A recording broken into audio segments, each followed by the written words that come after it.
Welcome to the Maritime Vision podcast. I'm your host, Paul Wioli. In each episode, we bring you exclusive interviews with maritime professionals, industry experts, and students. Our guests come from different backgrounds, including shipping, yachting, offshore, supply chain, and more. Our goal is to give you all the knowledge you need to succeed in the maritime industry.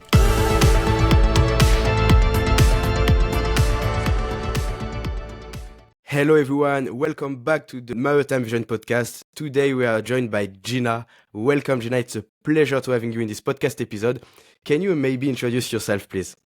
Hi, Paul Louis. It's a pleasure to be here. I absolutely love this initiative, well done, and I love your title too, Maritime Vision. It's very important for our industry. About me, I'm Gina Panayiotou. I'm an ESG and communications strategist. My background is in maritime law. I'm currently the ESG manager at West of England, the P&I Club.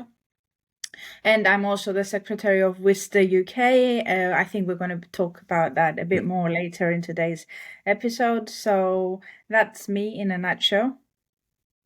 Very interesting, nice. So, I was quite surprised when I checked your profile because I've seen in the title like ESG. ESG, yes. I think for me it's not a very common term. First of all, before you introduce what is it, can you say why did you have this interest about sustainability and all according to sustainability? Yeah, so this is an interesting one. Last week, my mom actually found this old stuff of mine from school, and in high school, I had written an essay of what humans are doing to the planet. This was many years ago, so maybe it was a bit by default in my personality. But what happened? So I started my career in maritime around 12 years ago. I joined the ship owning organization because my background is maritime law as the legal manager, and I was very involved with the environmental policy side, complying with regulations, flag state, port state. So most of my work was around environmental policy and policy that had to do with making our industry safer, better. In the meantime, I was also quite passionate about crew well-being and seafarers. It was a great learning curve for me joining a ship owner because I had, face-to-face interactions with these people. I've also got close friends who have either gone to sea or are still at sea, actually. So it was quite close to my heart.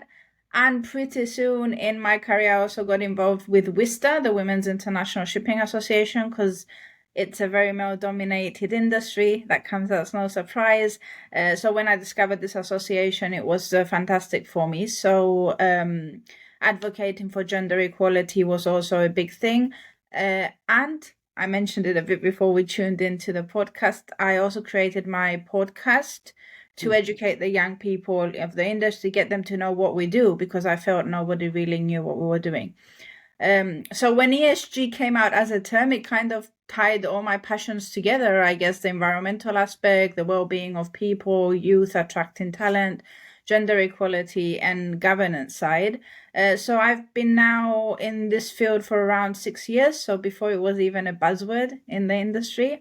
And I just feel it just brought all my interests together and why I really feel it's such a huge opportunity for the maritime industry.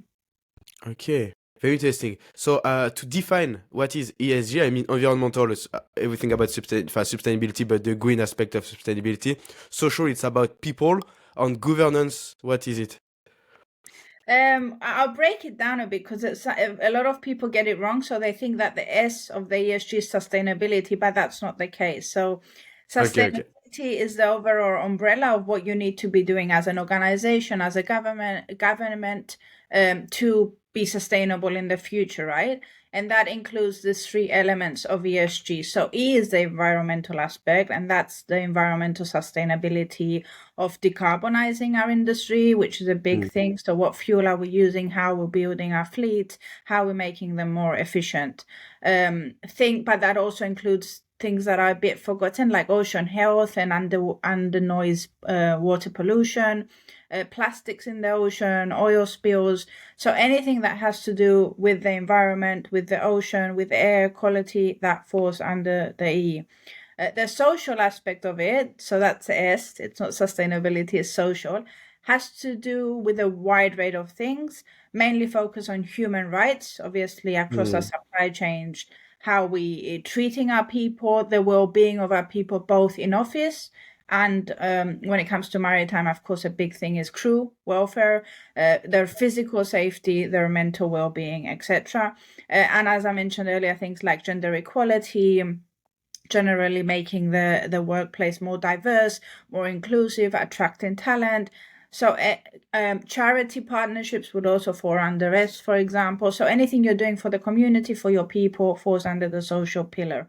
And then governance, so not government, it's governance, has to do with compliance. So the regulations that are in place, the frameworks that are in place to facilitate this transition of the environment and what we need to comply with to get to that destination, basically. So that's where the governance falls in and what it is. It's more the regulatory compliance, things like transparency, accountability, and reporting standards.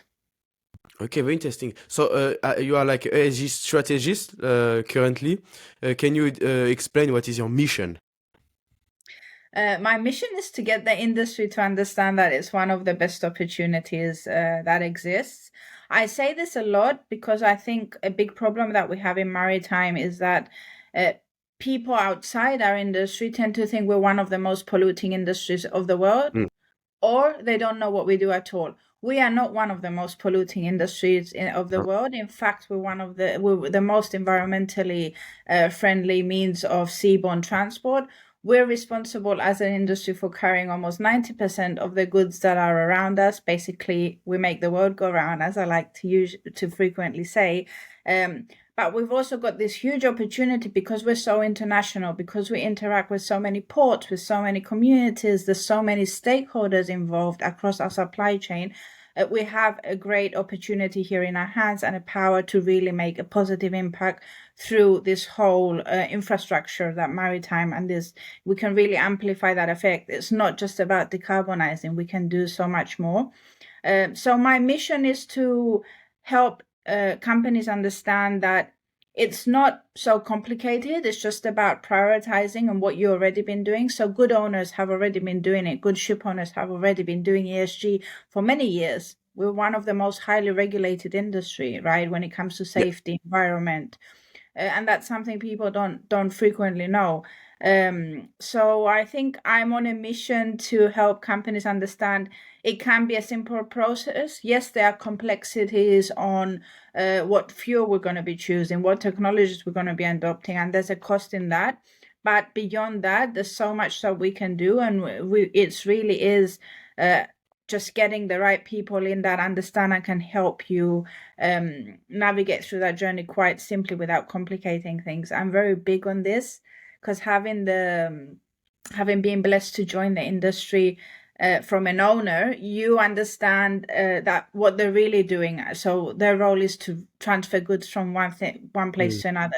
So you should be there to support them and not complicate things. And that's what my mission is, to simplify ESG, to make it approachable, relatable, and just through it rewrite the whole narrative of maritime and subsequently continue attracting and retaining talent.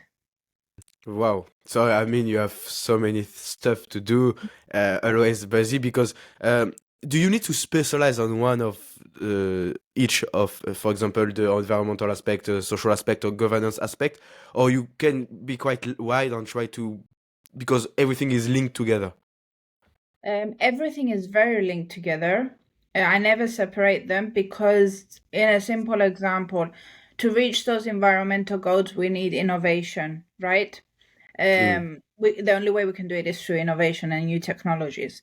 To innovate, then you need the social element and the people and the talent and attracting the right people on board.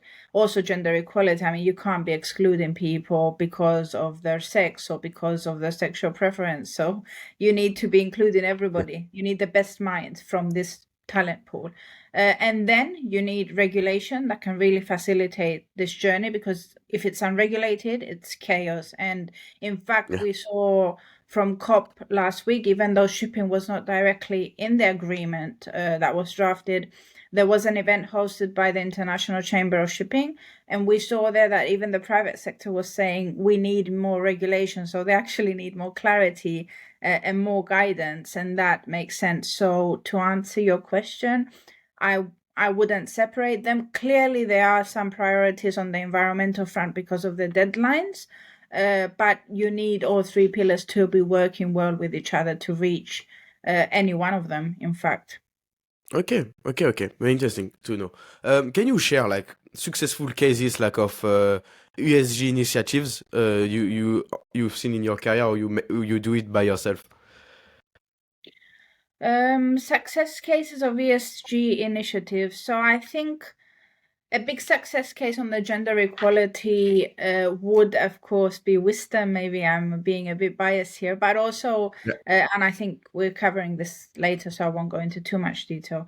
But also the IMO becoming a very big advocate of over the past few years on gender equality. There were campaigns about it. There was a lot of effort and funding going into funding females coming into the industry, and that's obviously a huge success in respect to ESG. Then we're seeing a lot of associations that are trying to work, especially on the decarbonization part, such as the Global Maritime Forum, which I think are doing a fantastic job. On the overall diversity, there's initiatives like the Diversity Study Group, which is trying to understand a bit better how we can become more diverse as an industry. Really is a number of associations that are working. I wouldn't like to name, and like I'll try not to name any because there's so many and I don't want to leave others behind, but there's a lot of NGOs also working on research on specific type of fuels like methanol, for example, or wind energy. So that we're seeing quite a few initiatives on that front. And then there are quite a few trailblazing private sector companies that are taking the risks and putting the money into trying out new technologies with the fleet. And again, I would prefer not to name them because I might leave somebody behind. And Yeah, sure. if you follow the maritime news, you see that there are companies out there that are taking the lead. They're saying, okay, we're going to risk trying out this technology. So they're really doing a fantastic job in that respect. Nice, yeah. I think yes. I've noticed since I get into this industry, we have so many different organizations. As you said, WISTA, we have Young Ship for young people, for women, but of course you have other, organizations who build this ammoniac vessel. Of course, I won't say name because, as you mentioned, we will have forgot many of them. But yeah, I think we have one of the industry who take so many. We are not so big in terms of visibility, but we're doing like so many stuff to improve uh, all these ESG strategies. We're not very big, but we're a very passionate industry. I think that we're not very big visibility wise, and that's mainly because of our lack of not doing proper PR and telling and sharing our narrative with the world. But in fact, as I mentioned earlier, we have so much power beyond just decarbonizing as a sector because we're so international and global. Okay, yeah. But what are the current challenges we have in your daily jobs? I mean, something which is hard on, it's like a big obstacle to implement all those strategies. I would say the biggest challenge that we have is because, so on the one side, I said the positives of being so diverse and having so many stakeholders and the effect that we can have if we get this right. On the other hand, having so many, even if we only take the types of ships, right? There's so many in the world, we couldn't really list them at the moment. It's not the same as aviation with this. There are a lot of type of aircrafts, but you can probably make a list of them. So with shipping, it will be very different and a very individual journey for every ship owner on how they apply, firstly, decarbonization, but their overall ESG strategy. So there's not a one size fits all, and it's a very challenging landscape in that respect to get the recipe right. So you need to have a good understanding of the baseline, but then you have to adopt it to your individual kind of company needs. And even governmental needs. So there's a lot, of course, of scrutiny on the IMO and how quickly it's moving, but it has to do with 175 different states who all have very different priorities on their agenda. So that's a challenge for us there. Then the second challenge that I see is the mindset in leadership. So we have primarily always been quite a traditional industry. So that makes it a bit more difficult to be adventurous and risk and take new risks. We do have great business people, don't get me wrong, but obviously generations grow up very differently. So we are seeing, I think that's a problem that I'm seeing and I'm facing, is that we're quite conservative. We need to understand something very well to proceed, and that something slows down slows down things, right? Because we can't wait at the moment. And the third one that I would say, and you hear me say it always, we're very concerned about what the fuel of the future is, but attracting talent is a main one for me. If people don't know what we're doing, what a fascinating industry we are, they won't really know what are the career opportunities and prospects that they can really have a very exciting and fulfilling career in this sector. And you can probably bring any passion that you have into this sector and how it's evolving. So getting our message out there, I think we really need to fix our communications strategy there, because even if we discover tomorrow what the fuel of the future is, if nobody wants to work for you in 10 years, then we're not really going anywhere. That's completely true. And what can you say about how individuals in the industry what can they do to to have impact in the industry regarding improving the industry? I mean, like what kind of advices and tips you want to give? I think it's very important if we're talking on a personal level, like things like what you're doing here, and I've already said, well done on this initiative, are so important, because we need to see young people who are taking the stage, they're advocating for us, there are advocates. We need to see older people doing that in the industry. It's not just the young generation. We're all an ambassador of this sector, and we're really good at talking between ourselves, but we're not very good at sharing that message beyond the shipping industry. So I think on a personal level, I'm very big on using tools like LinkedIn, for example, to be sharing that message, helping people understand, simplifying that message, making it relatable. So using personally your LinkedIn as a tool, it's fantastic. Things like this podcast and trying to have a greater outreach beyond the maritime sector. And also I do try and get involved with universities and schools, because clearly it starts from the schools. We should be, making people aware that there is this industry out there that you can be a part of, and it can be, a very exciting journey. So I think in that respect, on a personal level, your personal brand and being an ambassador for this sector is so important. And then from a company side, I think they need to be a bit more creative and open-minded and willing to share their inspiring stories, really taking control of our narrative. And you know what? I think one of the positives maybe of COVID, the very few, was that shipping managed to get a bit of the spotlight, right, with what was going on.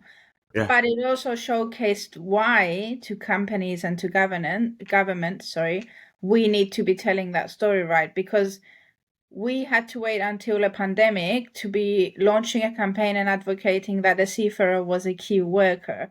Whereas we talk about teachers, nurses, store workers, they were key workers, and we all understood that. But nobody thought about, okay, who brings that medicine though to your country? Who brings those groceries to your country? So why did our industry have to launch a campaign which didn't even, reached less than half the countries to accept them as key workers? That was mainly because we're not communicating our narrative correctly. So that's a big thing for me on both personal. We can all do that with our personal advocacy, but also companies need to step up. Nice. It's a good transition to the second topic about branding.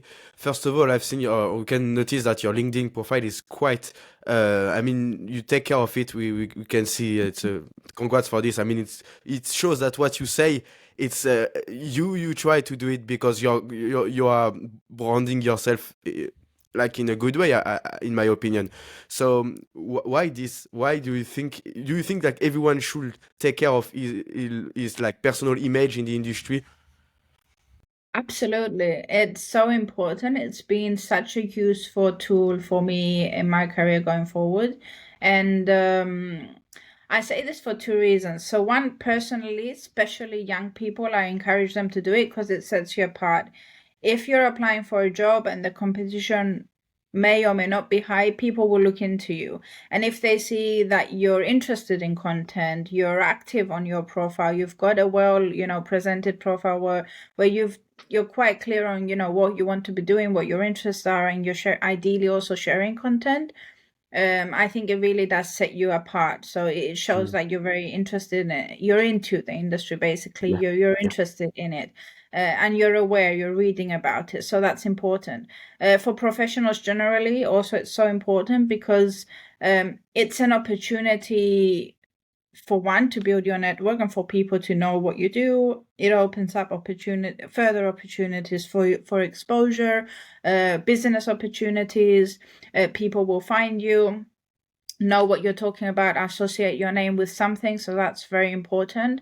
But also, it's very important for what I said earlier. So people like me sharing and hopefully maybe even inspiring the younger people, which sometimes I get messages and it's quite humbling and beautiful, and why I do it, I think.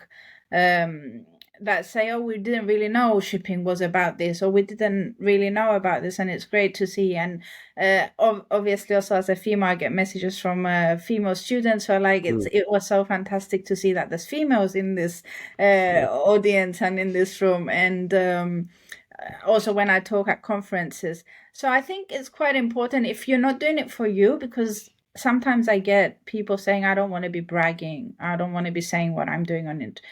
Mostly women, I'll admit, they're very, very reluctant to share their achievements. I say, okay, there's a way of doing it. There's a way that sounds like bragging. You can look into it. There's lots of free tools, or drop me a message and I'll send you some key tips. But even if other people think you're bragging, if you've reached two female students and you've inspired them to come into the industry and give more of themselves, I mean, I think that's definitely worth the trade-off there. So if you're not doing it for you and your professional development, do it for the next generations that are following. Yeah, sure. To give example to newcomer. And now more about the companies itself, on again a link to SG, about the branding of a company, especially regarding sustainability effort. What can you say about it? On oh yeah, I mean, I think you can elaborate on it. Yeah, this is actually quite an important one. I'm glad you included the question. I think why I say I do ESG and communications and I tie them together, they go hand in hand. It's not enough to be doing lots of good things. You also need to be sharing it, and you need to be sharing it uh, not because only you're making your brand stronger, but you're also inspiring other people of this industry. Mm. So, for example, if we're seeing what an owner is building, what kind of fleet they're building, or how they're dealing with their crew, what they're putting in place for crew welfare, how they're helping, different ESG pillars and strengthening them and sharing those stories, those are so important because we learn from each other, we get inspired from each other. So companies really need to make sure that they're also putting out their message. They're not just doing the good things. But what's important to note here is that obviously with things like greenwashing, where you're over promising, or you're presenting something that isn't quite true and you're making it a green statement, it's very important there to be very careful with what you're saying, how Yeah. you're saying it, to be quite transparent. You can also be quite honest, even if you haven't reached a level where ideally you should be. It's important, I think, to own up to that, to say what you can be doing. So being more visible, more transparent in this new age where our shareholders are the new generation. The people who will be sitting in our board in a couple of years are people who care about what we're doing about the environment. And companies really need to take that in mind and be more open about exactly what they're doing, because we see people will ask, so why would they work for you if you're not using your branding to promote the good initiatives that you're following, if you're not interested in ESG? So it's quite important there to make sure you've got a very good ESG brand also alongside your communications, because it touches on a lot of elements. Just obviously approaching it with care, making sure you're accurate, you know what you're saying, you're being very honest in your communications, but also owing that narrative. Okay. And what kind of concrete actions those companies can take in order, to communicate on their like sustainability? Because I know a lot of companies in the maritime industry who try to make effort towards sustainability, but they don't know how to communicate about it. Yeah, that's a difficult one because it needs a proper communication plan. So just as you put down a plan with your marketing or communications team on new products that you want to launch, for example, you need to sit down and say, okay, we also need to be conveying and be creative about the message that we're sharing when it comes to ESG. So, for example, if you've just adopted your sustainability development goals, which ones you're going to be complying with, start sharing messages, case studies that prove that you are working in that direction. Sharing also real stories is important. I mean, some examples would be if you've got any really good charity partnerships. So at WIST, one of our charity partnerships is with the National Oceanography Center, where we sponsor a bursary program for a young scientist to go out at sea with them. And that's quite important also, to the industry and us as shipping being the users of the ocean to support that. So we try to put also content in respect to that and what we're doing with that, because it's educational, it's green, it has to do with ocean health. So I think looking at your overall picture, using your ESG reports and your ESG strategy as a roadmap on what you want to be doing, and actually creating a communications plan of what you will be sharing on your social, even which conference you should be attending, and how you can use your marketing efforts to amplify this effect. Okay, okay, very interesting. Okay, nice. Now, still, it's about ESG, but it's more about this organization, WISTA. Can you tell us a little bit more about it? What is it, and what are the mission of WISTA? Yeah, with pleasure. So I'm a very proud WISTA member since the very first days that I joined the industry. WISTA is the Women's International Shipping and Trading Association. That's the acronym. It started 49 years ago in a pub here in London, where 7 women met and decided they wanted to change the status quo of the industry and see more women and do business with more women in the sector.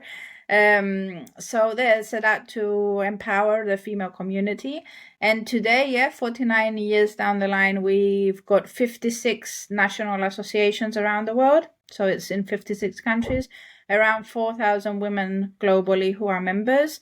And what we do basically is we've built a community where we lobby for more gender equality. WISTA internationally has a consultative status at the International Maritime Organization, so they get involved with any diversity, gender equality projects. We do the different WISTAs around the world do trainings, do networking, do soft skills trainings. It's also a platform in the UK, for example. We're very big. So yeah, the national associations try and do networking events. They do trainings, the soft skill trainings, technical trainings. But in the UK, we're also very big on supporting students, cadets. So we've got very minimal, we've minimized the fee for them. It's like very symbolic. And they can join us and get to meet people, network. So it's a huge opportunity to support females coming into the industry and hopefully inspire them. Nice. And you are like a secretary. What is this role of secretary of WISTA? Secretary is so the board structure in most countries is you've got a president. Our president is Monica Gochley, and I'm then follows the secretary, who is more responsible for the legalities of the association, so attending to our AGM every year, stuff that have to do with our members, any legal processes in that respect. However, because we're quite, a small board, it's a voluntary association, we are very hands-on on other things. So I'm also quite involved with events, with some of our events. We hosted a really big event during London International Shipping Week, which was a huge success. Last week, we also had a black tie event, which was fundraising for a female cadet. So we get involved with quite a lot of things, but as secretary, what my role primarily is to attend to the legalities of the association. Okay. Okay, nice. How do you see the? I mean, because of course we still have a lot of. It's a male-dominated industry, as you know. But do you see like it? Do you think it will change to mixed industry, or it will be very long term to achieve this goal? This is a tricky one. So we've made great improvements in raising awareness. When it comes to women on board and women in C-suite positions, we're still way behind. I mean, you can Mm. see this in most conferences. The people who are in C-suite are rarely women. It's improving. I think we will eventually get there. I don't see it in the short term, but I think we will see a huge change over the next, let's say, I'll say around 7 years to 10 years. I think we will be seeing a great change because there is this push, and with ESG and the reporting standards, you actually have to report as a company on the gender balance in your C-suite, so not just across the organization. So I think that's going to help give it a push. And interestingly, this year we also saw a loan for a ship from a bank for shipping that Oh, was related to gender equality targets, where the company actually voluntarily entered into this arrangement. So, if there's a push from society, if there's a push from legislators, from financiers, and we're also working on empowering the women to be in this position, and giving them the space to grow, we will be seeing, I think, at some point, we will be breaching that gap at some point. yeah. I wish for sure. Yeah, it should be. It should be in the upcoming years. We should see a evolution of it, hopefully. And now I want to ask you more about giving advices for young people, women in the industry. What kind of tips can you give them to succeed in the maritime industry?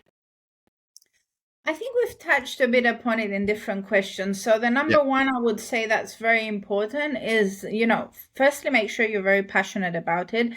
If you're not, it's probably not the right industry for you to succeed in, because it's a challenging industry. The second thing I would say, networking is key. So move out of your comfort zone. It's the people that you know who, one, you will learn from, which is the most important thing, and secondly, that will set you apart. So knowing, who you can talk to for what, and building your own network. That includes the personal branding. Again, I'm big on that. And then I would say the key thing, and this applies beyond maritime to all industries, I think personally, hard work and professionalism are always a key to success.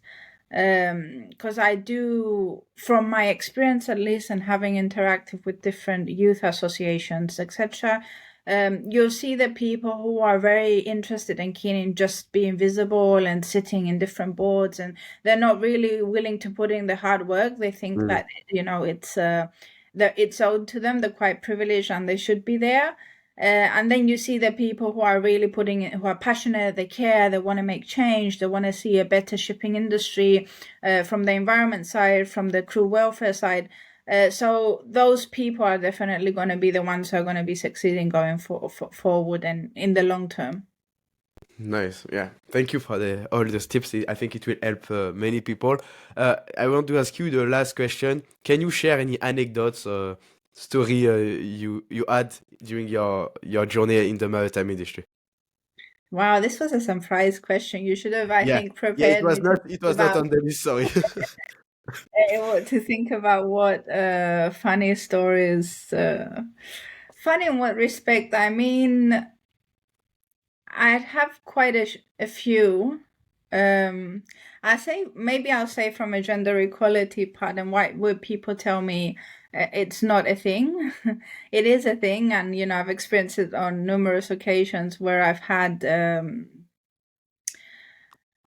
I wanted to evolve to a more commercial role, and somebody once told me, but you can't do that because you can't take the clients to strip clubs.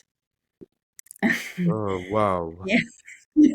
But So I yes, think that was quite funny, but also a bit worrying at the time. And, first of all, the assumption that that's the only way you can close deals is quite interesting. But also, why would you say, if you're a woman, they limit you to what you can do and what you can't do. But yeah, it exists, but I think we're improving. I can't think of anything else on the top of my head, it's but fine. I I've think this one encountered is good. quite a It, few funny things along it, along the lines of my career. it was a good one, this one. Yeah. Hmm. So Yeah, thank you, Gina. Thank you. You bring a lot of values. You help many people to understand ESG. What is it? Because I think it's quite important. It will be more and more important. And definitely. you help like women to know more about with stuff, or because you are still people hesitating joining this kind of organization.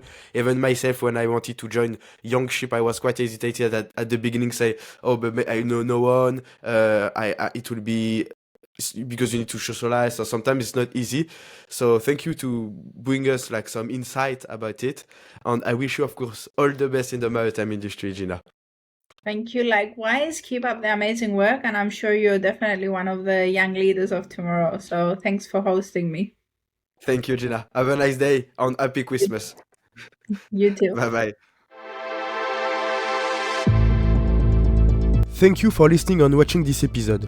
We are looking forward to bring you more insights from maritime professionals, experts, and students. Do not hesitate to follow the podcast on Apple Podcasts, Spotify, and YouTube. Your support means a lot to us and helps us to bring you more content.